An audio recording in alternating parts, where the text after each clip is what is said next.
ও বন্ধুরা, তোমরা কেমন আছো? আজকে অফিস থেকে ফিরেই প্রচণ্ড খিদে পেয়েছিল, তাই ঝটপট বানিয়ে ফেললাম। বাড়িতে যা কিছু উপকরণ ছিল সেই সব দিয়েই একটা নতুন রেসিপি ট্রাই করতে ইচ্ছে গেল, আর যা কিছু ছিল সেই সব দিয়েই বানিয়ে ফেললাম। চলো দেখা যাক কী বানাই। তো বন্ধুরা, আমার কাছে যে মাছ ছিল সেই মাছ নিয়ে একটু নুন হলুদ মাখিয়ে মাছগুলোকে সিদ্ধ করতে দিয়ে দিয়েছি। অন্যদিকে টুকরো করে রাখা আলু আর আমার ইচ্ছে হয়েছিল তাই একটু গাজর দিয়েছি, গাজরগুলো সিদ্ধ করে নিয়েছি। অন্যদিকে আমি ছোটো ছোটো টুকরো করে পেঁয়াজগুলোকে কেটে নিয়েছি একদম ছোটো ছোটো করে।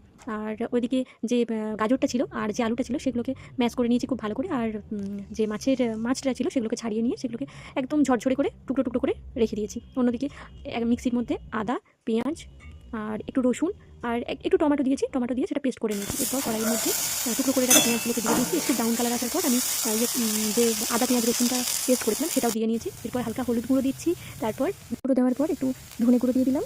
পরিমাণ মতো ধনে গুঁড়ো দেওয়ার পর জিরে গুঁড়ো দিয়ে দিচ্ছি। পরিমাণ মতো জিরে গুঁড়োর পর একটু কাশ্মীরি লঙ্কা গুঁড়ো দিলাম যাতে কালারটা ঠিকঠাক হয়।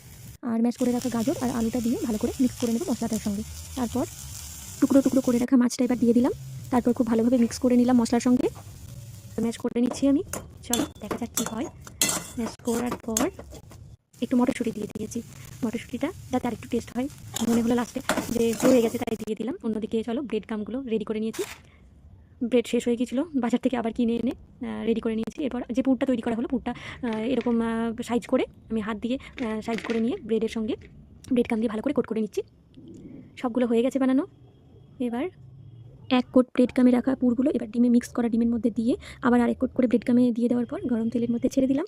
এবার চলো হালকা করে ফ্রাই করে নিলাম। মোটামুটি করে ফেলেছি ফিশ ফিঙ্গার।